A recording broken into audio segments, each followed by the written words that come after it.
Bueno, pues nada, buenos días a todas y a todos. En primer lugar, agradeceros vuestra presencia en esta charla formativa sobre el papel que jugó la Comuna de París.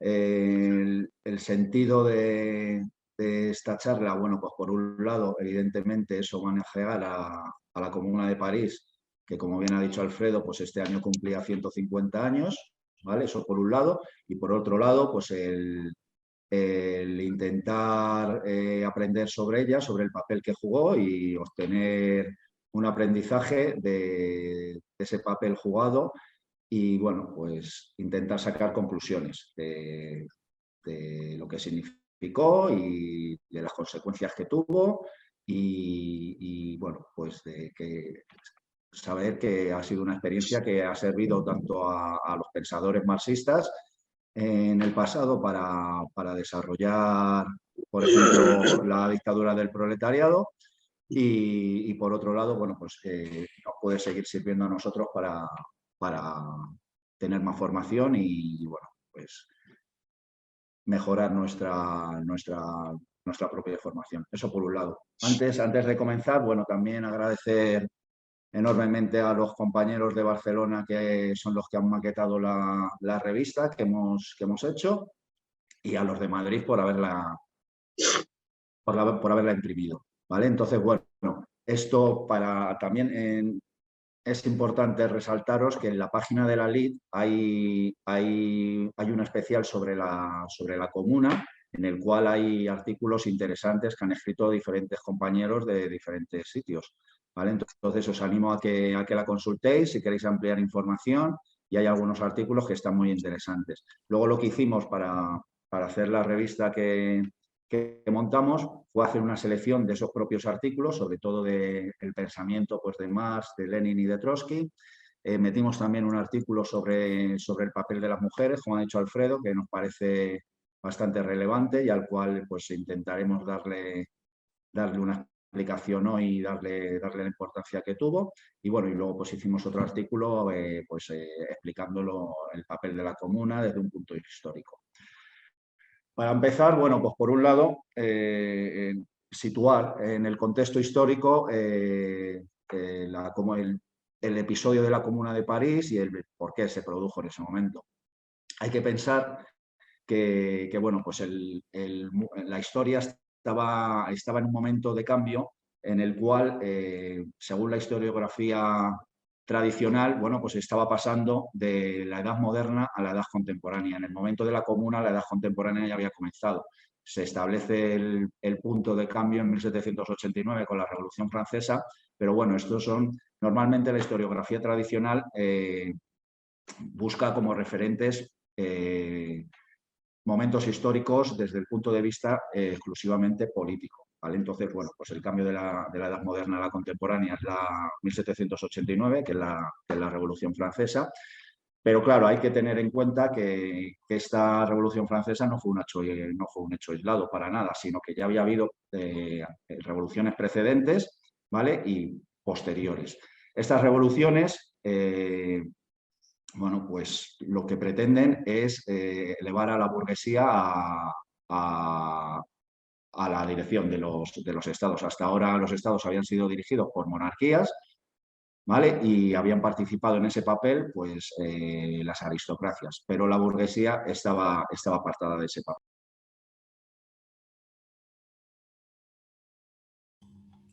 No se oye, no se oye, está muteado. Perdonad, se ha ido. Ahora, ¿se oye ya? Sí, ahora sí. Sí, vale.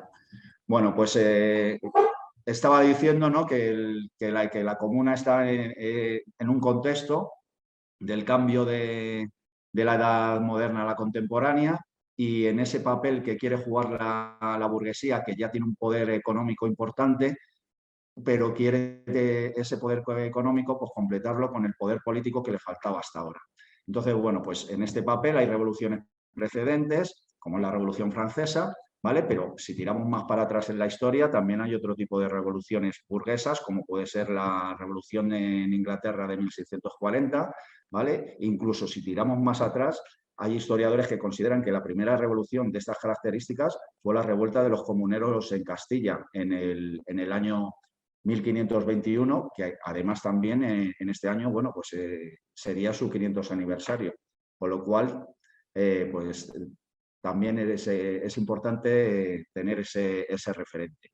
¿Vale? En ese papel, como también no era exclusivamente europeo, como ha referido antes Alfredo, bueno, pues en Estados Unidos se está produciendo su guerra de la independencia y hay un proceso revolucionario que también pues, lleva a la burguesía al poder de los nacientes de Estados Unidos. ¿Vale? Y todo esto, este proceso revolucionario, pues se va extendiendo por toda Europa y hay diferentes revoluciones. Por ejemplo, en Francia, aparte de la francesa de 1789, hay otra en 1830 y otra en 1848. Esta de 1848, además, tiene una importancia muy considerable, ¿vale? Porque se extiende por toda Europa.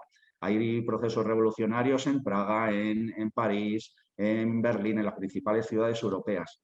Y de hecho, los historiadores la han considerado, la han denominado como la primavera de los pueblos. Lo que pasa que, bueno, pues una vez que se consolidó, como todas las revoluciones, han tenido siempre su termidor. Esto quiere decir que ha habido un momento, bueno, las revoluciones, lógicamente, el que las hace es el pueblo, pero luego son dirigidas por una vanguardia que es, en este caso de estas revoluciones que estamos hablando, era la burguesía.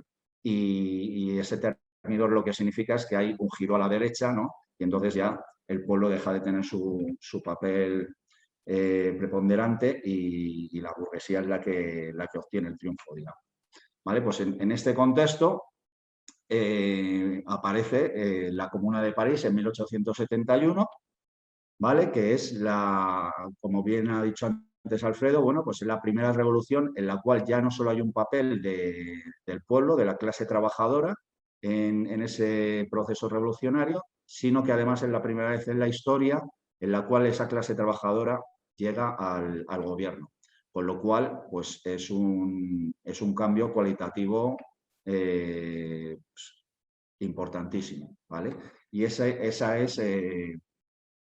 hecho es lo que nos ha hecho a nosotros, bueno, pues hacerle este homenaje por un lado y por otro lado el sacar las enseñanzas que podemos obtener de ese papel.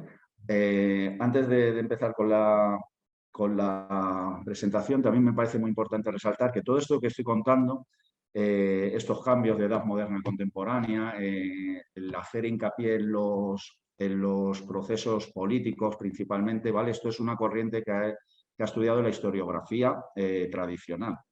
Pero si nos centramos sobre todo en la historiografía marxista, aunque no solo marxista, porque también ahí está por la escuela de Anales, otro tipo de escuelas historiográficas, donde hacen más hincapié no es en la historia política, sino en la socioeconómica, como no puede ser de otra forma.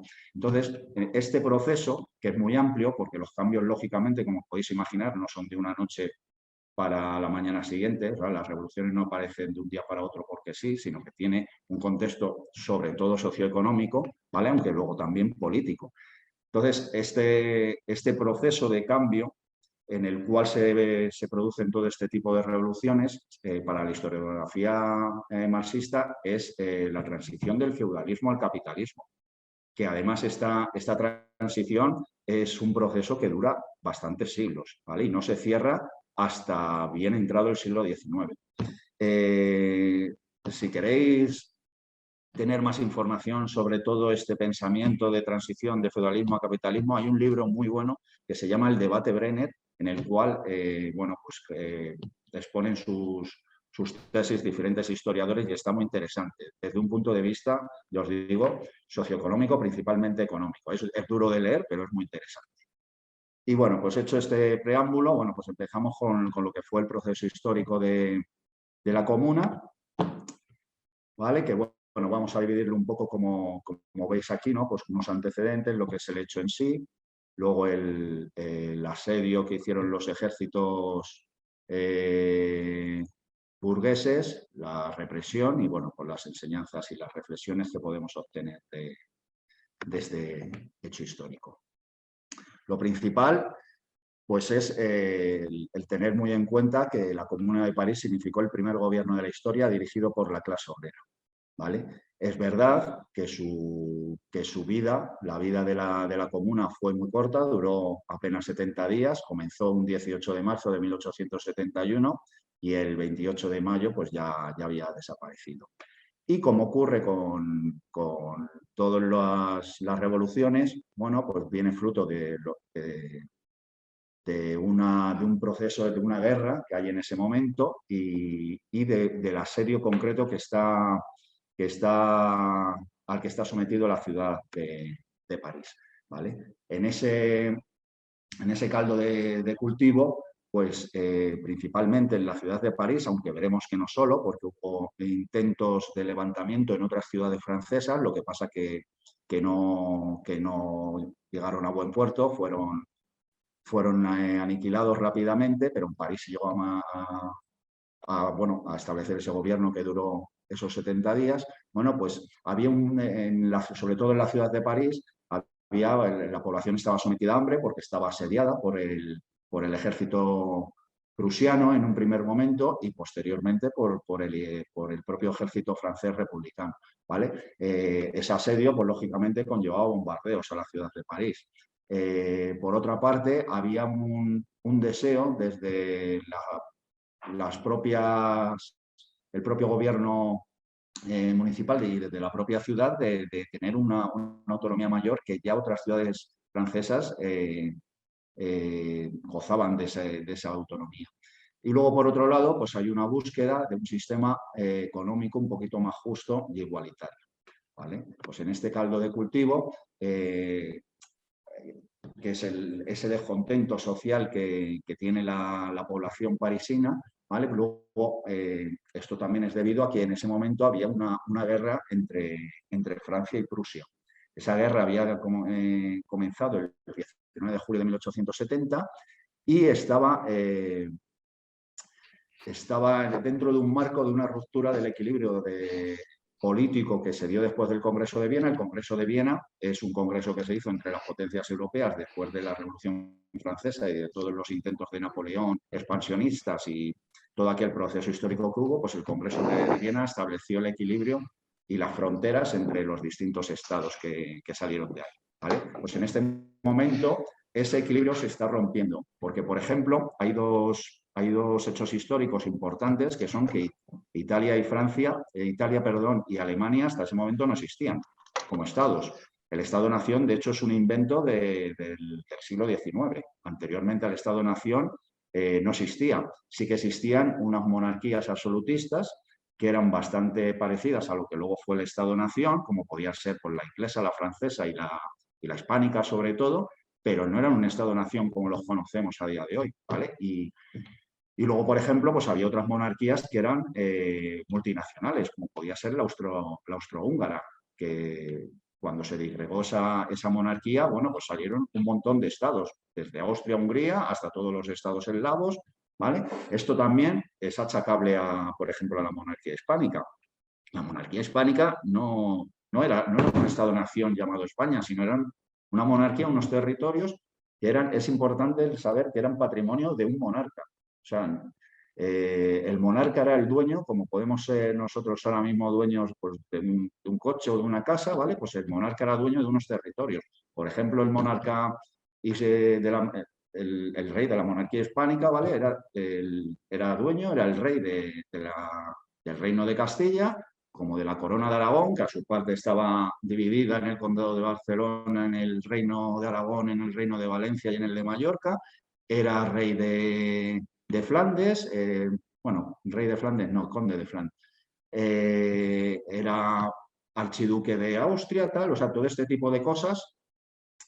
Quiere decir que era una concepción política muy diferente a la actual, que está basada en los Estados-nación y ya os digo que eso es un invento del siglo XIX, ¿vale?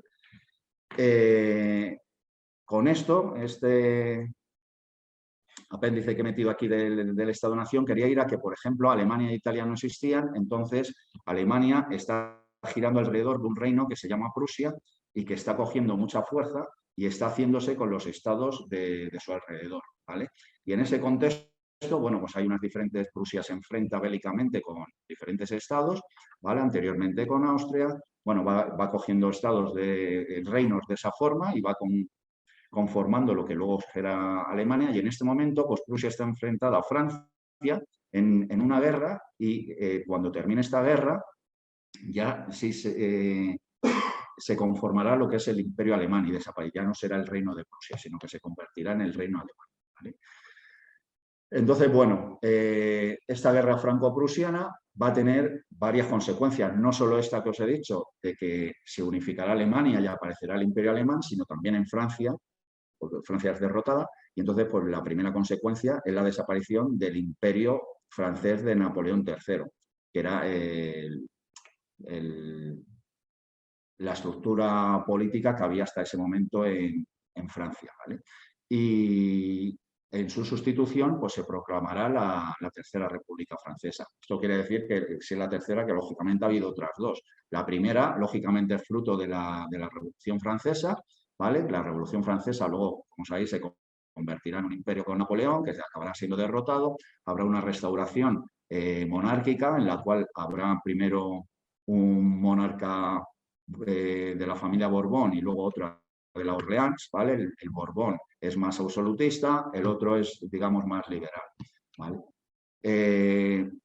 Cuando está reinando el monarca de la Casa Orleans, pues ahí se produce la revolución que os comentaba antes del 1848, que se extiende por toda Europa, y eso tiene como consecuencia que se acaba con la monarquía y se establece esa Segunda República Francesa.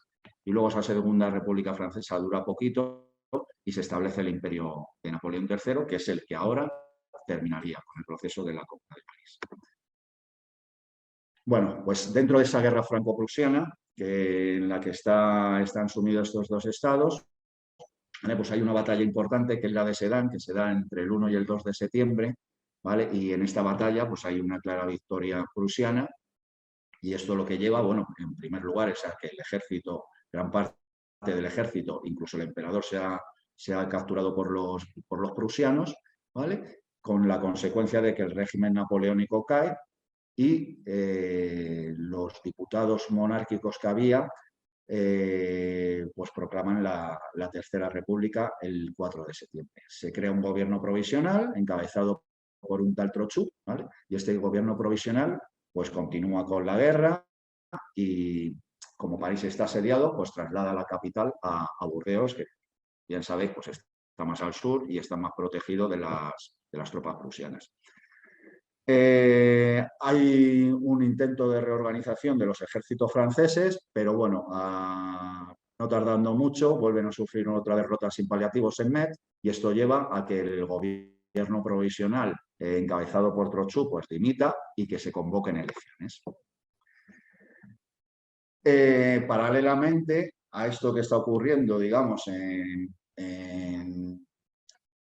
la parte francesa, ¿no? Pues por otro lado, en la parte alemana, como os decía antes, que era el Reino de Prusia, se va a convertir en lo que es el Imperio Alemán, ¿vale? Y el 18 de enero, Guillermo I, que era el rey prusiano, acaba siendo proclamado emperador alemán en el Salón de los Espejos de Versalles. Esto, que es un dato en principio baladí, pero bueno, me ha parecido importante resaltarlo porque es como humillar al enemigo de la forma mayor que pueda, ¿no? Pues en el salón más importante del Palacio de la monarquía francesa, pues es donde se proclama emperador, ¿vale? Como consecuencia de esto, como ya la victoria alemana es indiscutible, bueno, pues se produce un armisticio firmado el 26 de enero en Versalles, y por parte francesa está Thiers, que ahora veremos que tiene un papel importante en Francia, y por parte francesa y por parte prusiana o ya alemana, Bismarck, ¿vale? En ese armisticio, pues la parte vencedora, bueno, pues hace una serie de exigencias, como que se le entreguen las plazas fortificadas que había alrededor de París, que había diferentes plazas, que se desarme la Guardia Nacional. Un poquito más adelante vamos a ver qué es exactamente la Guardia Nacional, que tiene un papel fundamental en todo el proceso de la Comuna, ¿vale? Piden una entrada del ejército prusiano en la capital, paralela, o sea, en el mismo sentido de proclamar emperador a Guillermo en el Salón de los Espejos, pues el paseo de los ejércitos prusianos por la capital francesa, bueno, pues también tenía un componente pues, de demostrar la victoria sin ningún paliativo y de humillar de alguna forma al enemigo. Se pide una compensación económica de 200 millones de francos y la entrega de territorios de Alsacia y Lorena. Si os dais cuenta, todo esto, que ya empieza a ocurrir en este momento, tendrá mucha importancia en la historia posterior entre Francia y Alemania, porque cuando se produzca la Primera Guerra Mundial, ¿vale? Ahí quien será derrotado será Alemania. ¿Y qué pasará? Pues que esos territorios de Alsacia y Lorena pasarán a Francia.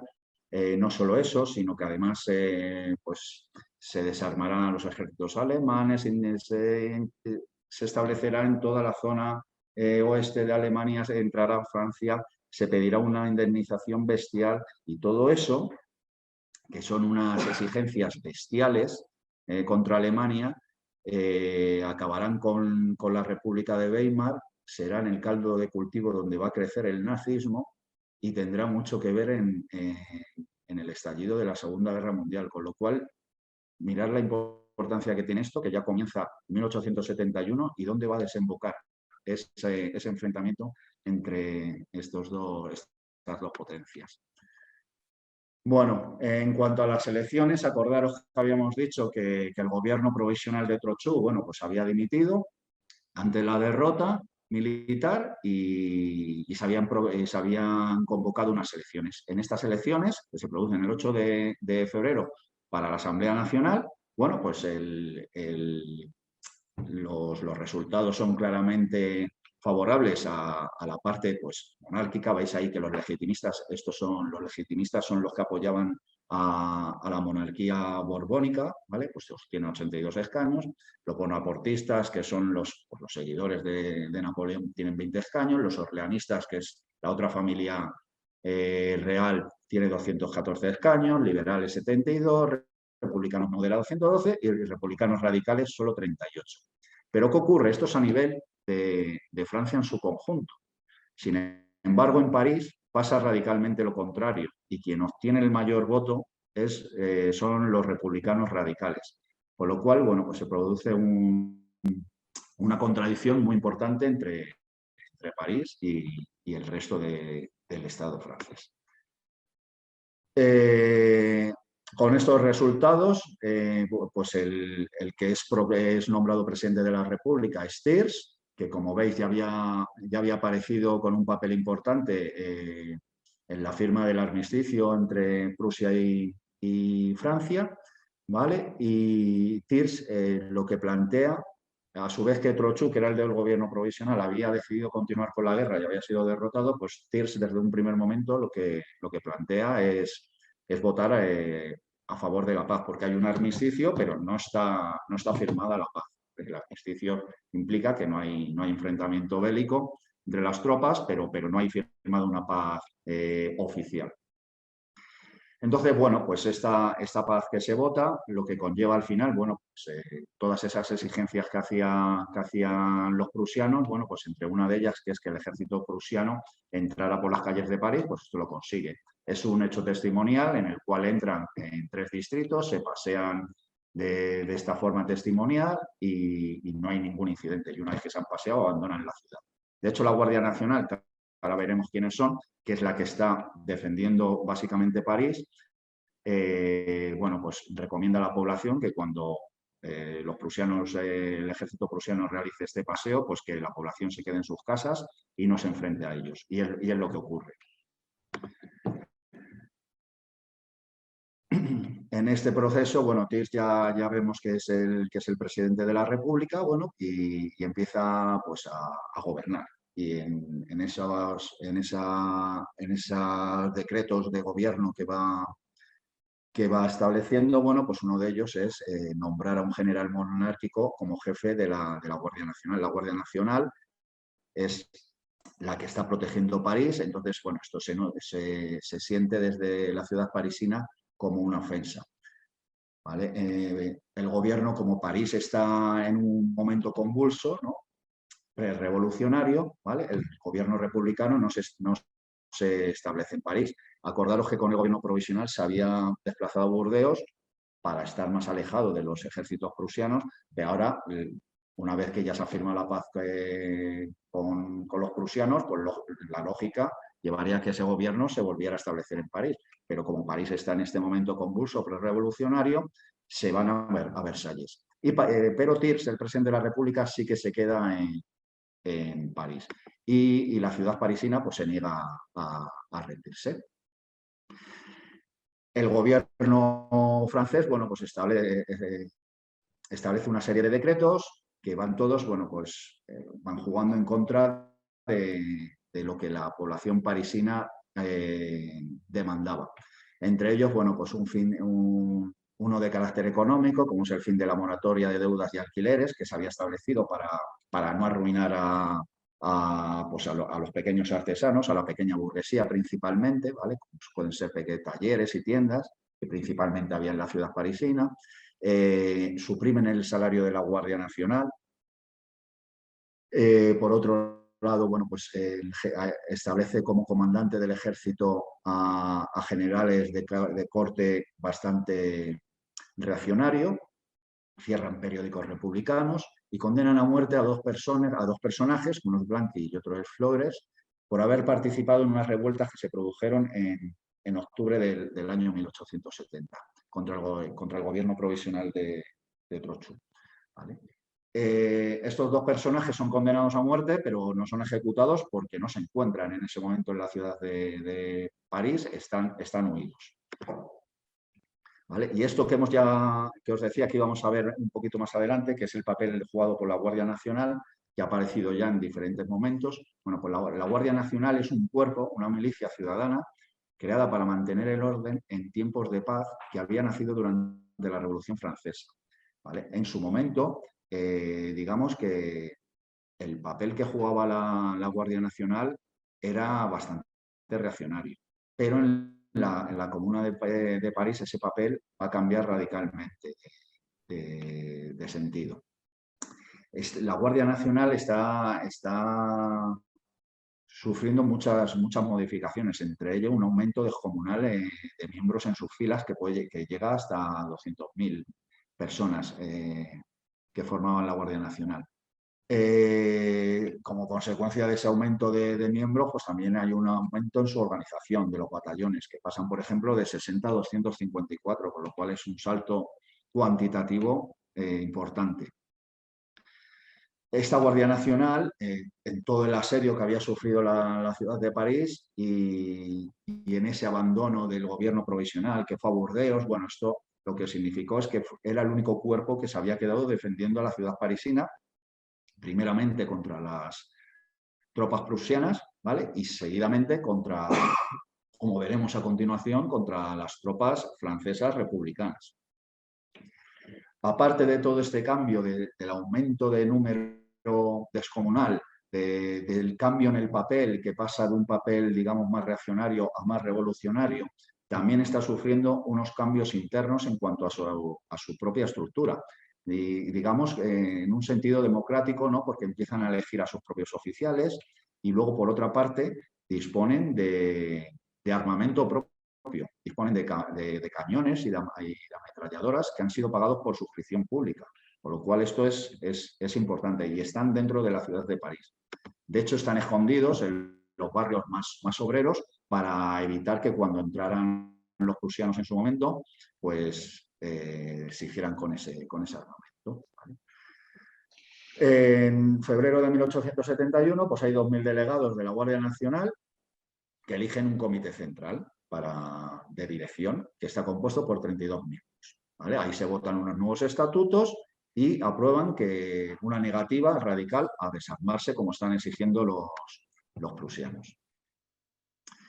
Ante toda esta situación prerevolucionaria, este papel que está empezando a jugar la Guardia Nacional, ¿vale? Pues el 18 de marzo, que es el día concreto que empieza la Comuna, que empezará el gobierno de la Comuna, pues Thiers, que es el presidente de la República, ordena a las tropas regulares del ejército entrar en la ciudad parisina y desarmarlos, apoderarse de sus cañones ¿vale? Y lo que os decía, estos cañones, estas ametralladoras, todo este armamento que ha sido pagado por suscripción popular, por ellos mismos, no por el Estado francés, están escondidos en los barrios más obreros, como puede ser en Montmartre, en Belleville y en el parque de Ville-Chaumont. Bueno, mi francés no es el mejor del mundo, así que igual estoy diciendo algo disparate.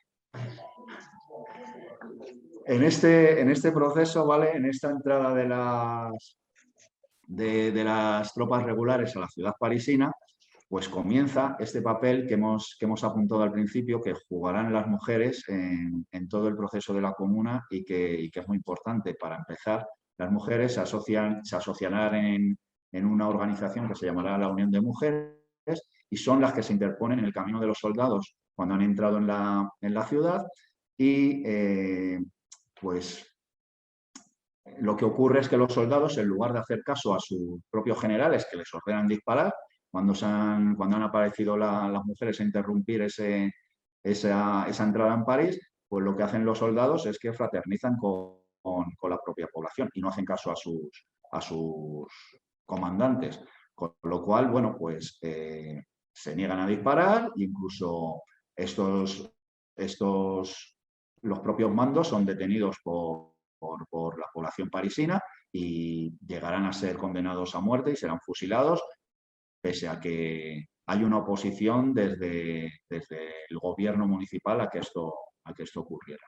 ¿Vale? De hecho, a uno de los mandos que han sido detenidos y que serán fusilados había jugado un papel muy importante tras la Revolución de 1848 en la represión posterior que hubo de los revolucionarios.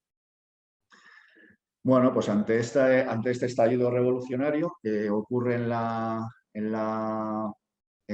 ciudad parisina, ¿vale? Pues al gobierno francés no le queda otro remedio que ordenar la evacuación de la capital y en esa evacuación, bueno, pues evidentemente se ordena que evacúen las tropas regulares de la capital y que también salga todo el personal de la administración del Estado.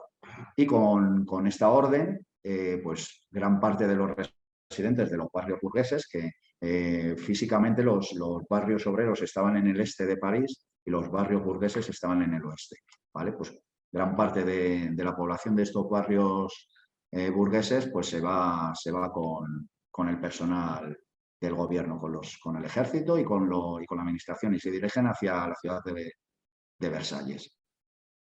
Esta retirada no se hace de forma ordenada, es un poco caótica y bueno, pues en ese proceso caótico pues hay bastantes soldados que serán apresados por los comuneros.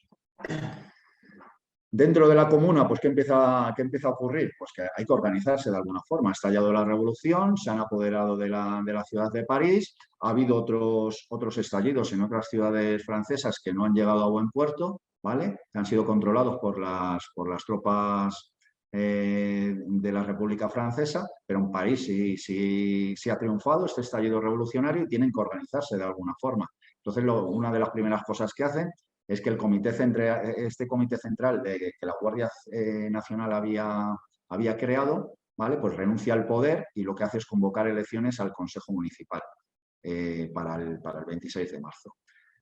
En estas elecciones, que lógicamente, como son el Consejo Municipal, pues solo se dan en la ciudad parisina, ¿vale? Pues hay los barrios burgueses, que son los del oeste, hay una participación bastante baja, en torno al 40%, mientras que en los distritos más populares la participación es superior, en torno al 62%. Y los resultados de estas elecciones lo que dan es un consejo formado por 22 miembros, en el cual, como podéis ver, bueno, pues está ocupado por trabajadores principalmente y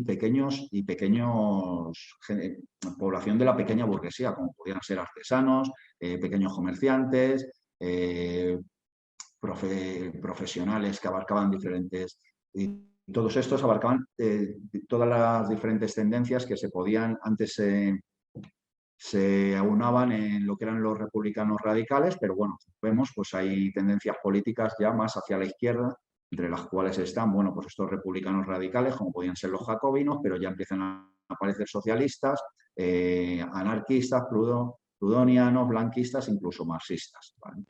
El presidente del Consejo Municipal, como presidente es elegido Blanqui, que si os acordáis había sido condenado a muerte por la República Francesa por haber participado en unas revueltas contra el gobierno provisional.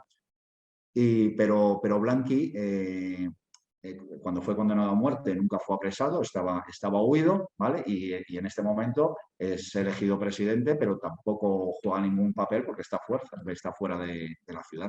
E incluso en este momento, al estar fuera de la ciudad parisina, sí que es apresado por el ejército y encarcelado. Y se pasa todo el tiempo de la comuna siendo el presidente, pero de una forma nominativa porque él lo pasa en prisión. En cuanto a lo que significó este gobierno de la comuna, bueno, pues hay cosas importantes que nos pueden hacer, que nos pueden servir a nosotros, ¿no?, para aprender. Por ejemplo, hay un principio de revocabilidad que nos parece crucial. Estos miembros que han sido elegidos para el Consejo Municipal no son representantes. Lo que son delegados. Y esto con este principio de revocabilidad, lo que quiere decir que en el momento que no cumplen con lo que tienen que hacer, pues pueden ser revocados por los electores. Esto, si lo pensáis, a día de hoy, por ejemplo, en la democracia del Estado español, es un punto mucho más democrático que lo que actualmente tenemos aquí legislado, ¿no? Porque, como sabéis, cuando hay elecciones en el Estado español, se votan unos representantes que van al Parlamento y esos señores, con su acta de diputado, se tiran 4 años con ese acta en su propiedad.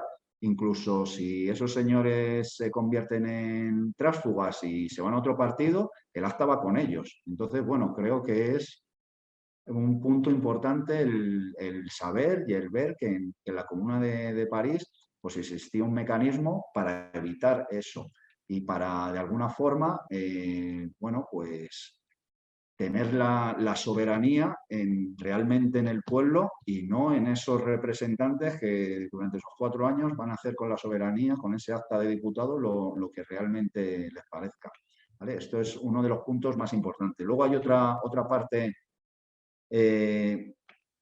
también que creo que es muy a considerar, que es, bueno, desde Montesquieu, con la Ilustración, luego con la Revolución Francesa, se trata de separar los poderes, ¿no?, del ejecutivo, del legislativo y del judicial. Bueno, pues en este caso, en la Comuna, eso no ocurre. El poder legislativo y el ejecutivo están unidos, y incluso el judicial en algunas ocasiones. Entonces, bueno, es un punto también relevante que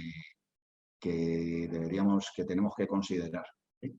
Y luego, por otro lado, hay otro dato, otro hecho que es también relevante, ¿no?, que es que, bueno, pues aparte de la Asamblea del Consejo Municipal de la Comuna que dirigía la ciudad de París, luego había asambleas locales que dirigían cada distrito. Y como siempre suele ocurrir en la historia, yo creo que esto es un hecho que se da de forma general. Bueno, pues estas asambleas locales normalmente eran más revolucionarias que el Consejo Municipal de la ciudad parisina. Acordaros que hemos dicho que cuando ha estallado la Comuna ha habido una orden del gobierno de Thiers, del gobierno de la República, para evacuar la ciudad parisina, tanto del ejército como de la administración pública. ¿Qué consecuencias tiene esto? Pues lo de la administración pública puede tener una consecuencia de parálisis total de la administración. Y lo que ocurre con la Comuna es que, pese a haber ocurrido eso, pues el propio gobierno comunero mantiene funcionando los servicios públicos esenciales y el ayuntamiento asume, pues, papeles que no tenía antes, como algunos de los que aparecen por ahí indicados, ¿no? Pues mantiene el registro civil, la intendencia de la Guardia Nacional, la Policía Revolucionaria, registrar denuncias, etc.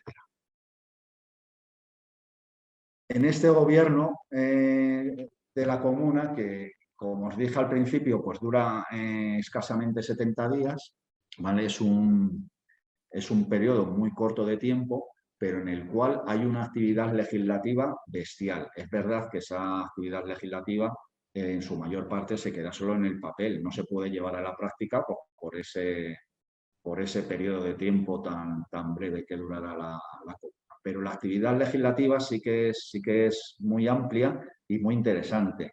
De hecho, hay decretos de diferente significados, o sea, desde económicos, de carácter económico, social, educativo, cultural, hasta simbólico en algunos casos. Los simbólicos, bueno, que son curiosos, por ejemplo, hay uno que lo que hacen es coger la guillotina y quemarla en una plaza pública y abolir la guillotina, porque la guillotina, que surge con la Revolución Francesa, se había convertido en un símbolo de la represión contra la población. Hay otro decreto que lo que hace es sustituir la bandera tricolor francesa. La bandera tricolor francesa aparece con la Revolución Francesa. El blanco simboliza a la monarquía borbónica y el rojo y el azul son los colores de la ciudad de París. O sea, eso es el significado de la bandera tricolor francesa. Entonces, se sustituye esa bandera por la bandera roja, que creo que también pues, simbólicamente tiene importancia el que ya aparezca como la bandera de un gobierno, ¿vale? de carácter obrero. En esta actividad legislativa hay un personaje que tiene mucha importancia, sobre todo en los decretos de carácter económico, que es Leo Frankel, y que este señor, bueno, pues era un socialista de origen judío, que era miembro de la Asociación Internacional de Trabajadores, o sea, de la primera internacional, ¿vale? Y este personaje es enviado a la comuna por Marx. Marx empieza a enviar a miembros de la primera internacional que están en su... o sea, son marxistas, ¿vale? Entonces, bueno, pues Leo Frankel tiene un papel considerable, sobre todo en estos decretos de origen económico. Luego por aquí, luego lo vamos a ampliar más profundamente, pero dar unas simples pinceladas de este papel que jugarán las mujeres. Bueno, entonces, junto a Leo Frankel también hay una mujer que se llamaba Elisabeth Mitriev, de origen ruso, ¿vale? La cual también es enviada a la comuna por Marx y tiene un papel muy relevante junto a otras mujeres como Louise Michel o Nathalie Lemel, pero todo este papel jugado por las mujeres lo vamos a ampliar un poquito más adelante. Vale, pues una vez que hemos visto cuál era el caldo de cultivo donde se forja la revolución que lleva a la clase trabajadora al gobierno, cómo se produce esa revolución, qué significa ese gobierno, qué intentan hacer, bueno, pues una vez que todo esto está ocurriendo, ¿qué ocurre desde fuera? Desde el gobierno de Tirz, del gobierno republicano, bueno, pues lo que se comienza es a atacar a la comuna y comienza con un asedio de la ciudad. Hay un hecho importante que es que los prusianos en las derrotas que habían ejercido sobre los ejércitos franceses, acordaros que habían hecho prisionero al emperador y a gran parte del ejército. Pues en este momento los prusianos ponen en libertad a todos esos soldados que habían hecho prisioneros, con lo cual el ejército de Tirs pues pasa de 40.000 soldados a 130.000. Con lo cual, claro, es una inyección de fuerza bestial con el único objetivo ahora mismo de reprimir, de derrotar y de reprimir a la Comuna de París. Frente a este proceso, a este asedio que está sufriendo la ciudad de París, pues el gobierno comunero promulga un decreto para arrestar y juzgar a todos los contrarrevolucionarios que hasta este momento habían estado andando con bastante libertad por la ciudad parisina y, como suele ocurrir, podéis hacer memoria de otras situaciones, como por ejemplo pues el asedio de la ciudad de Madrid durante la Guerra Civil Española, ¿no? Pues había una serie de personajes, en la Guerra Civil se llamó la Quinta Columna, y bueno, pues estos personajes contrarrevolucionarios se dedicaban a hacer actos de espionaje y de sabotaje, ¿vale? Pues hasta este momento habían gozado de una libertad total, y bueno, pues se establece un decreto para intentar controlar este proceso. ¿vale? Y bueno, pues se promulga que se ejecutará a 3 prisioneros por cada comunero muerto. Pero esta medida, que parece bastante radical y bastante cruenta, nunca sería aplicada, a excepción solo de la Semana Trágica, que es el proceso final de la comuna donde veremos. Y solamente lo que ocurre es que, bueno, pues que hay algunos rehenes que son retenidos por los comuneros y, bueno, pues sufren la ira popular y sufren, bueno, pues agresiones, incluso la muerte. Pero son casos muy aislados. Entre el 23 y el 26 de mayo, además, como podemos ver, lo que es la represión comunera sobre estos contrarrevolucionarios, pues lleva a que se fusilen escasamente 74 contrarrevolucionarios. Bueno, pues en este proceso de asedio y de ataque final, ¿no?, de las tropas republicanas del gobierno de Thiers, pues el 21 de mayo el ejército regular por fin entra en la ciudad parisina. ¿Y por dónde lo hace? Pues por una puerta de la parte occidental de la ciudad. Acordaros que he dicho que en la parte este estaban los barrios obreros y en la parte oeste de la ciudad están los barrios burgueses. Entonces, lógicamente, ellos entran por la parte del oeste, que es donde más apoyo van a recibir. El comandante de la Guardia Nacional pues abandona la resistencia organizada y llama a una defensa popular bastante desorganizada. Muy heroica, pero militarmente poco efectiva. El 22 de mayo, bueno, pues en las zonas conquistadas por parte del ejército desde el primer momento comienza una represión bestial con asesinatos de todos los comuneros con los que se cruzan. Los distritos parisinos intentan combatir, pero además lo hacen de forma independiente, con lo cual facilitan este asedio de las fuerzas de los ejércitos regulares republicanos. Y por otro lado hay otro detalle que también favorece el ataque de los ejércitos regulares, que es que durante todo el gobierno del imperio de Napoleón III, pues la ciudad parisina había sufrido unas reformas urbanísticas importantísimas, bestiales. Estas reformas habían consistido en que se habían tirado cantidad de casas viejas y las calles pequeñitas se habían convertido en grandes avenidas con dos objetivos. Un objetivo, digamos, bueno, buscando una justificación de embellecer la ciudad, pero realmente había otro objetivo, que era un objetivo de represión de los posibles procesos revolucionarios que se dieran en la ciudad parisina, que habían sido, como hemos visto al comienzo, habían sido varios. Bueno, pues en este proceso final de la comuna, donde está siendo atacada por los ejércitos regulares, pues entre el 22 y el 27 de mayo las tropas avanzan de forma rápida por todo esto que hemos visto, pues por la desorganización de los propios comuneros, por la modificación urbanística que había sufrido la ciudad parisina en las décadas precedentes, y la reacción de los comuneros es comenzar a incendiar edificios de la ciudad parisina que simbolizaban el poder y el gobierno represor, ¿vale? Entonces, bueno, estos edificios se utilizan bidones de petróleo para incendiarlos y en este proceso también tendrá un papel muy importante las mujeres, que, como hemos dicho anteriormente, pues ahora lo ampliaremos.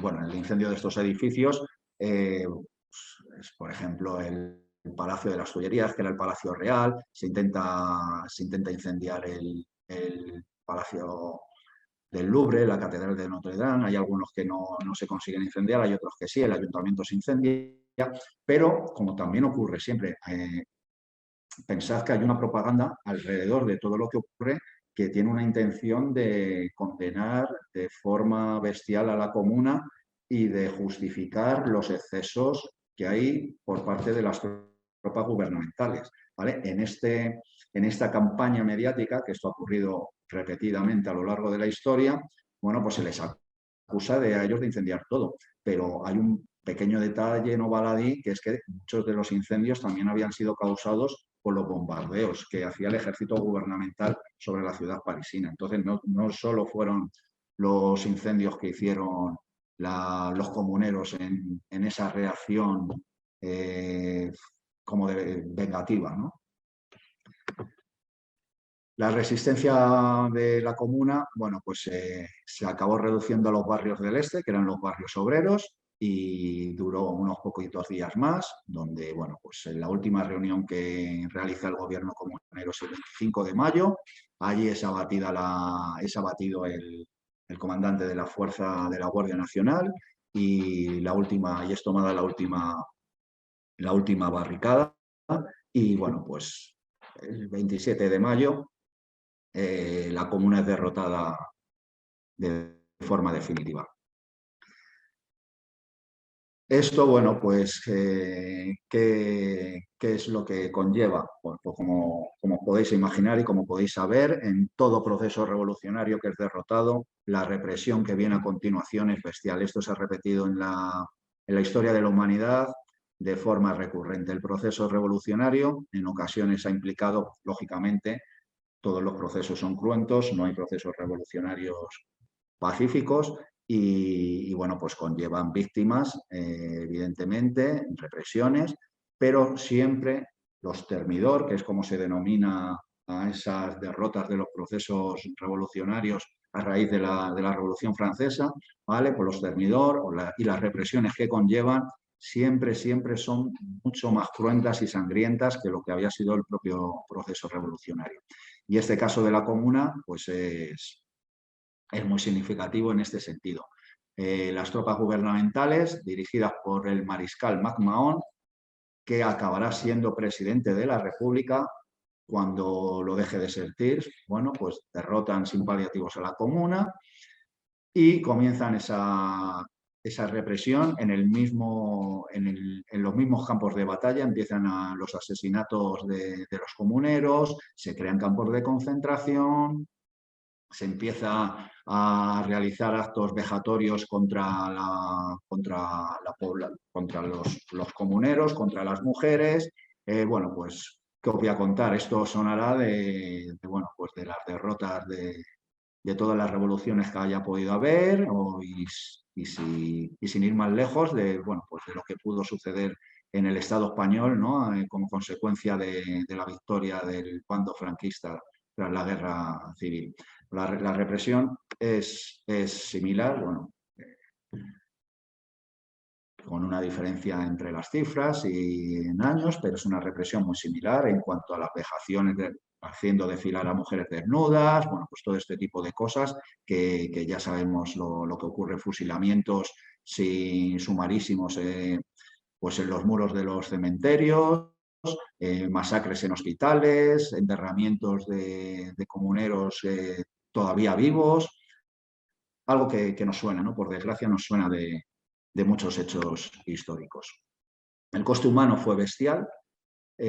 Para que hagamos una comparativa, ¿no? Pues las bajas del ejército gubernamental se estiman entre alrededor de unos 1.100 muertos, entre muertos y desaparecidos, y los reprimidos por la comuna no superarían en ningún caso los 100 represaliados. La represión gubernamental, sin embargo, se calcula entre 20.000 y 30.000 muertos con los cálculos más conservadores y con otros cálculos llegaría hasta 50.000.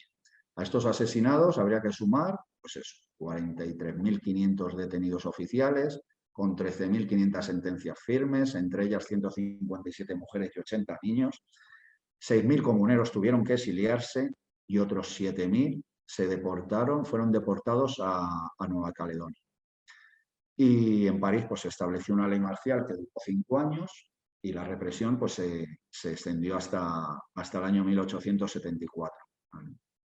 Y no se decretaría una amnistía hasta el año 1880.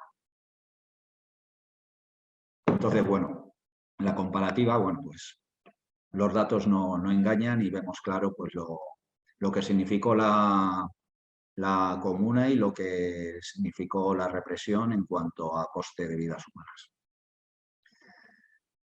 La semana trágica, que es como se denomina la última semana de existencia de la comuna, bueno, pues una actuación de castigo y de venganza planificada desde las más altas esferas, perpetrada por los generales de más alta graduación. Hay un par de generales, como son este tal Courtot de Cissy y Félix Vinois, que destacan entre por los papeles más atroces y sanguinarios. Esto a modo de curiosidad. Y luego hay otro personaje que me resultó muy curioso el descubrir el papel que jugó, que es el tal Eugène Poitiers, ¿vale? Que bueno, pues se tuvo que exiliar primero en Inglaterra, luego en Estados Unidos, luego acabó volviendo una vez que se decretó la amnistía, acabó volviendo a Francia, ¿vale? Y este personaje, de hecho curioso y por el que le hemos traído aquí, es bueno, pues que escribió una obra llamada Cantos Revolucionarios, de donde se cogería el texto con el cual se hicieron los signos de la Internacional, que tanto adoptaron los partidos comunistas como los socialistas. Y bueno, como curiosidad, pues Lenin diría de él que Poitiers murió en la miseria, mas dejó levantado a su memoria un monumento imperecedero. Fue uno de los más grandes propagandistas por medio de la canción. Entonces, bueno, este era un hecho que me parecía curioso y, bueno, relevante bueno, pues como conclusión a todo esto que hemos visto del proceso histórico de la Comuna, bueno, pues podemos afirmar que la Comuna fue el primer gobierno de la clase obrera, esto sin ningún tipo de discusión, ¿vale? Que quiso establecer un gobierno de corte socialista, pero más de carácter cooperativista y en ningún caso marxista. ¿Vale? Esto nos queda bastante claro. Y bueno, por otro lado, pues seguramente el proceso de la Comuna estaba condenado al fracaso desde su propio inicio.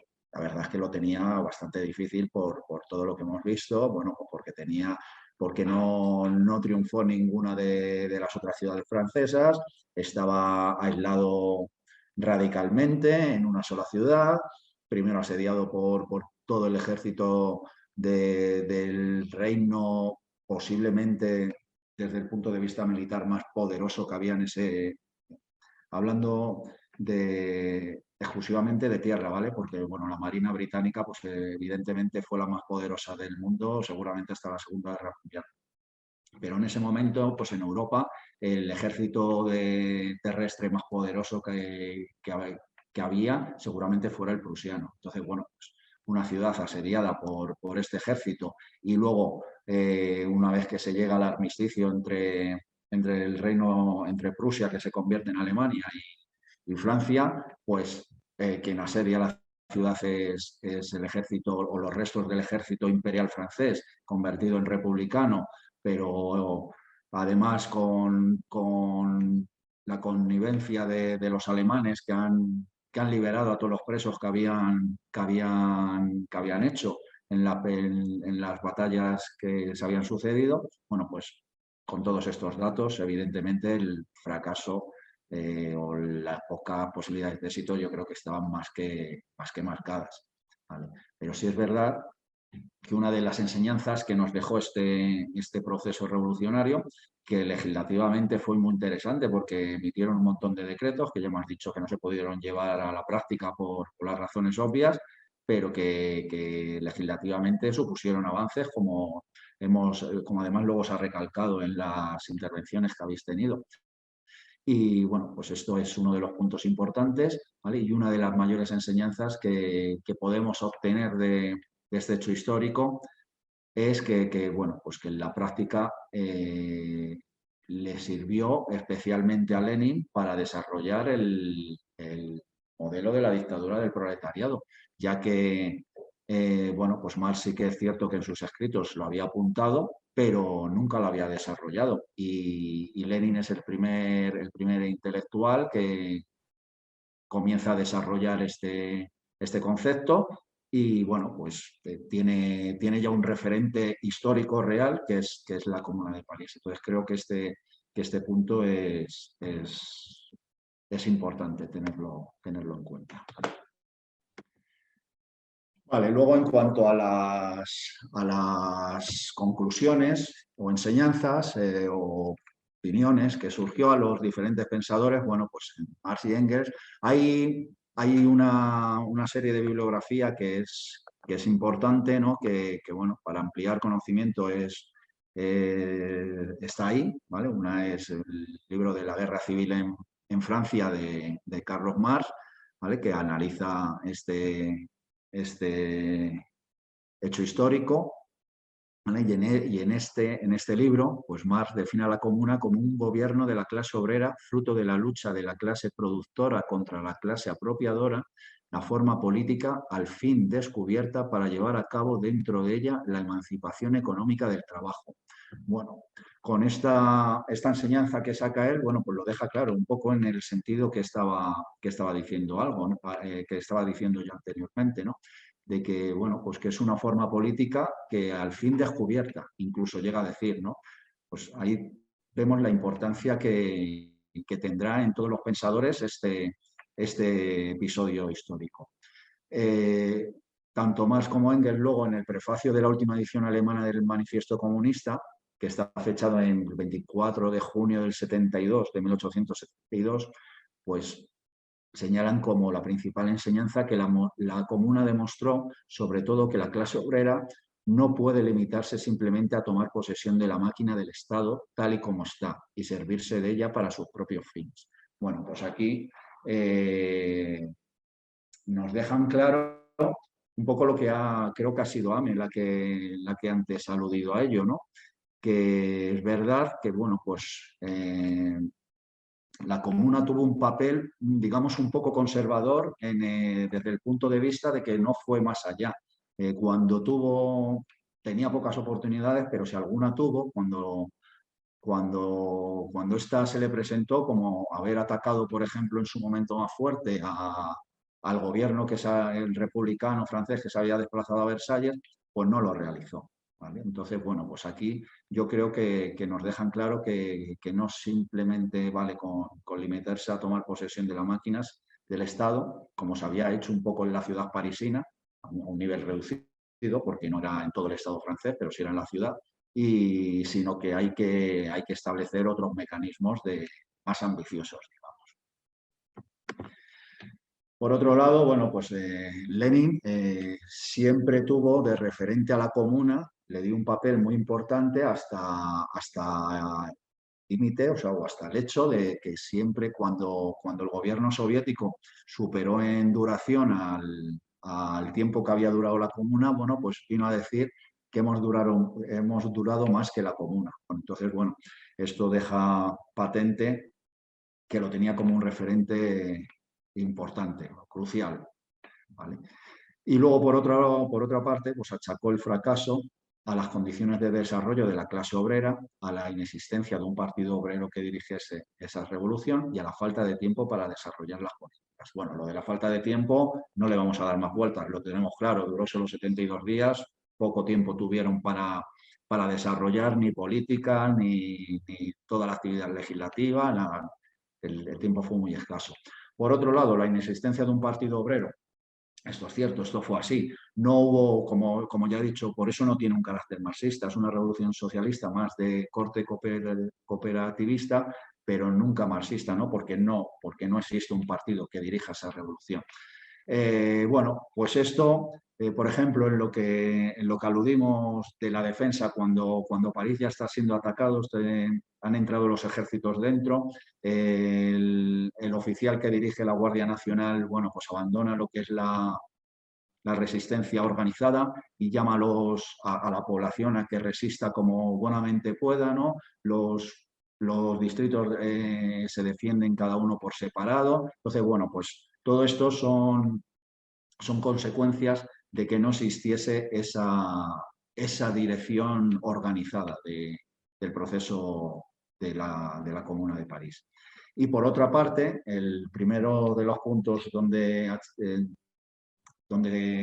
explica el fracaso de la comuna, el de las condiciones del desarrollo de la clase obrera, también es muy relevante. La clase obrera había aparecido ya tiempo antes, pero bueno, está en formación. Durante todo el siglo XIX está en formación. Donde más formada está, evidentemente, es en Inglaterra, que es donde la revolución industrial empezó antes, donde la burguesía había tomado más fuerza anteriormente que a otros países y como consecuencia donde la clase obrera pues también se había formado y se había organizado antes que en ningún otro sitio. Hay un hecho importante, ¿no? Es diferenciar, por ejemplo, la clase obrera que hay en Inglaterra, que está más desarrollada, entre otras cosas, porque allí el sistema capitalista, la revolución industrial, había caminado hacia la concentración de los talleres, de las fábricas, se habían producido grandes concentraciones, grandes fábricas, donde lógicamente se necesitan más trabajadores para la producción y bueno, pues cuanto más trabajadores hay juntos, más ideas se mueven y más se pueden organizar. A diferencia de lo que ocurría en Inglaterra, en Francia el modelo era otro. El modelo era más de pequeños talleres. Existían grandes fábricas, sobre todo en la ciudad de París, ¿no? Pero el modelo era más el del pequeño taller y no tanto el de la gran fábrica. Eso limita el desarrollo de la clase obrera porque, bueno, pues para empezar, pues hay menos obreros juntos en un mismo taller y, bueno, pues el intercambio de ideas lógicamente es menor y la capacidad de organización pues también es menor. Entonces, bueno, esto es importante, ¿no?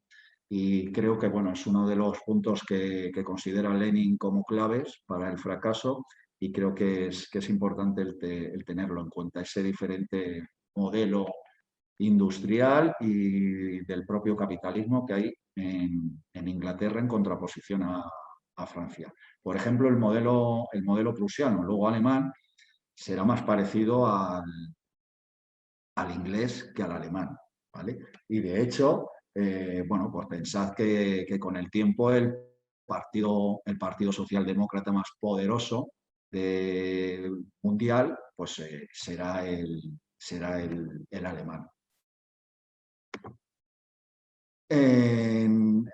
Bueno, pues en el pensamiento de Trotsky siguió esta misma línea de Marx y de Lenin y bueno, pues vino a definir la comuna como una revolución socialista pero no marxista y llegó, bueno, y de hecho relataría que llegó a decir: podemos hojear página por página toda la historia de la comuna y encontraremos una sola lección: es necesaria la enérgica dirección de un partido, ¿vale? Pues un pensamiento más en la línea que venimos comentando. Y aunque a la par reconocía, aparte de esta crítica, ¿no?, que le hizo a la comuna, por otro lado, reconocía esa importancia histórica que tuvo. Y bueno, pues diría que la Comuna de París fue como un relámpago el anuncio de una revolución proletaria mundial. Bueno, en esta conclusión que obtiene Trotsky, podemos ver si tenía razón o no tenía razón, ¿no?, en el anuncio de la revolución proletaria mundial. Es verdad bueno, porque fue un antecedente de procesos revolucionarios futuros que se dieron a continuación, pero también es verdad que no tuvo razón o no supo verlo, que la revolución proletaria a nivel mundial pues no se dio. Entonces, bueno, esto creo que nos puede dar para comentar. Lisa Garay es un personaje interesante, este pensador, este escritor, bueno, pues participó de forma activa en la Comuna y bueno, escribió un libro interesante sobre la historia de la Comuna y llegó a ser yerno de Marx. Se casó o tuvo relación con una de las hijas de Marx. Y bueno, pues, por ejemplo, en lo que estábamos diciendo antes de que la Comuna tuvo un papel algo conservador desde el punto de vista militar, no atacó Versalles, pero aquí Lisa Garay nos pone de manifiesto el papel conservador que tuvo también diciendo que mientras la comuna estaba de fiesta y celebrando sus moderadas reformas, Versalles solo pensaba en desangrar París. Bueno, pues creo que con esta afirmación queda muy patente ese papel conservador, ¿no? Y esta afirmación que hace la podemos además trasladar a un hecho, a un aspecto que fue el que el Banco francés, el Banco de Francia tenía depositados 3.000 millones de francos en el Banco de Francia, que tenía su sede en la ciudad de París. Y la comuna nunca se apropió de ese dinero y lo único que hizo fue solicitar anticipos por valor de 17 millones de francos, mientras que ese propio banco a las tropas, al gobierno de Versalles, al gobierno republicano de Thiers, le concedió préstamos por 257 millones de francos. Entonces vemos el desequilibrio que hay en estas cantidades económicas. Sí. Arturo quería decir algo que creo que se tiene que ir a correr. A ver, Arturo. No se te oye. Arturo, el micrófono. Ahora. Hola. Va, bien, por fin. No, a ver, yo solo una cosa rápida. A ver, después de todo lo que se ha hablado y demás, la conclusión al final siempre casi suele ser la misma. Y es que si no hay un partido obrero, las revoluciones acaban en fracaso para la clase trabajadora. Esa es la conclusión que se saca cada vez que se hace algo de este tipo. Entonces yo la pregunta, y la dejo aquí porque siempre mi dificultad a la hora de explicar o de hablar con más gente que no sea, no digo afín, sino que no esté metido en este tema.